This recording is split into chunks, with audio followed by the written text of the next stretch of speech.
बिलासपुर में होने जा रही एक अनोखी शादी के बारे में। इस शादी में हर तरह के रिवाज नए अंदाज में नजर आएंगे और इसमें सबसे खास बात यह है कि दूल्हा और दुल्हन शादी के बंधन में बंधने के लिए अग्नि को साक्षी मानकर 7 जन्मों तक वचन निभाने जैसी कोई बात नहीं करेंगे, बल्कि वे शादी के संविधान की शपथ लेकर शादी के बंधन में बंधने वाले हैं। किसकी है ये शादी, चलिए जानते हैं।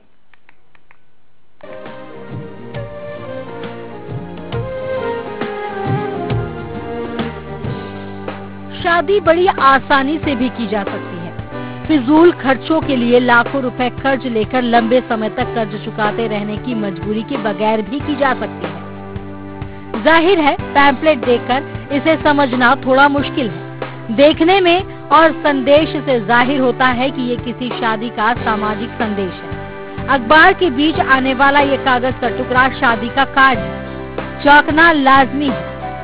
हैरत में हम भी थे, लेकिन जब शादी करने जा रहे दूल्हा और दुल्हन से मिलने पहुंचे तो सारी तस्वीरें साफ हो गई कि शादी तो है, लेकिन बात बिन फेरे हम तेरे वाली है।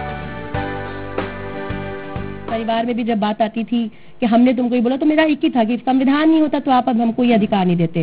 मुझे पढ़ने का अधिकार, मुझे लिखने का अधिकार, मुझे जीवन साथी चुनने का अधिकार, मुझे इस तरह से शादी करने का भी अधिकार, सब कुछ मुझे संविधान से मिल रहा है। व्यक्तिगत आजादी की जैसी बात हमने अभी जोड़ी, वो भी हमें संविधान से मिल रहा है। अंतरजातीय विवाह जो हम कर रहे हैं वो भी हमें संविधान से आजादी से मिल रहा है। हमें धर्म की आजादी नहीं देता, इसलिए हमने बिन फेरे हम तेरे और हम कहेंगे कि हम संविधान को साक्षी मान के अपने आप को जीवन साथी तय करते हैं। शादी अगर हम आसान कर रहे हैं तो वो लोगों को पता भी चलना चाहिए कि परंपराएं भी आसान हो सकती हैं, कि आपको जरूरी नहीं है कि दूल्हे को सोने की चैन पहनानी ही होगी तभी शादी होगी, घोड़ी में ही बारात निकालनी होगी तभी शादी होगी, और आपको 1.5 लाख का टेंट लगाना ही पड़ेगा तभी शादी होगी, रसगुल्ला बनवाना ही पड़ेगा तभी शादी होगी, उसके बिना भी शादी हो सकती है। ये बताने के लिए हमने ये तरीका चुना।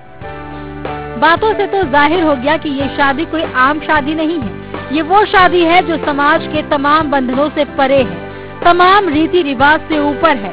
शादी का ढर्रा ही इस शादी को अनोखा बनाता है। इस तरह की क्रांतिकारी शादी का विचार किसी क्रांतिकारी के मन में ही आ सकता है। जी हाँ, ये बिल्कुल सही है। बिलासपुर में जन आंदोलन से जुड़ी और पेशे से वकील प्रियंका शुक्ला ने कुछ ऐसा ही करने की ठानी, जिन्होंने न सिर्फ संवैधानिक शादी करने की ठानी, बल्कि अंतर्जातीय विवाह के ढकोसलों को दूर करते हुए अपने लिए कायस्थ वर चुना।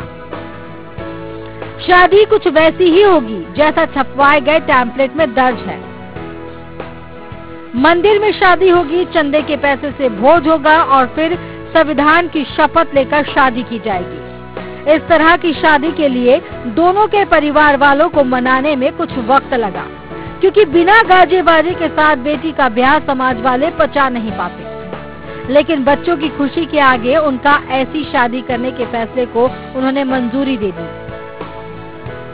हमने जब प्रियंका ने और अनुज से बात हुआ और लोगों को समझा और बातों को समझा, तो हमें लगा कि हमें पर्सनली ये लगा कि हाँ, ऐसा करने में क्या हुआ है। हमने बहुत ट्रेडिशनल शादियां देखी हैं और बहुत ट्रेडिशनल शादियां टूटते हुए भी देखी हैं, तो चलो एक बार ये भी करके देखते हैं। कुछ कभी कभी छोटे भी बहुत अच्छी बातें सिखा जाते हैं, तो हो सकता है कि नई सीख मिले, नया तरीका है, तो हम सीख रहे हैं उनसे। और थोड़ा तकलीफ तो हुई जो है, लेकिन अब अपने आप को धीरे धीरे संभाल के ले आए। आज हम अपने बेटा बेटी बहू दामाद के सबके साथ में आए हैं।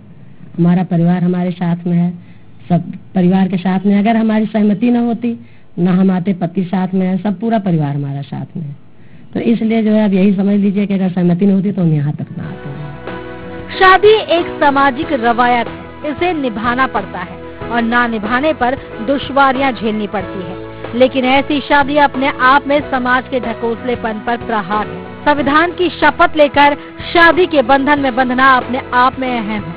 आने वाले वक्त में क्या होगा ये तो भविष्य की बात है, लेकिन एक अच्छी सोच के साथ अच्छी पहल की शुरुआत हुई है, जिसमें दुल्हा दुल्हन की वैचारिक रजामंदी होनी चाहिए, न कि ढकोसले, फिजूल खर्चे, गाजे बाजे का शोर हो। Sandeep Karihar, INH news, Bilaspur.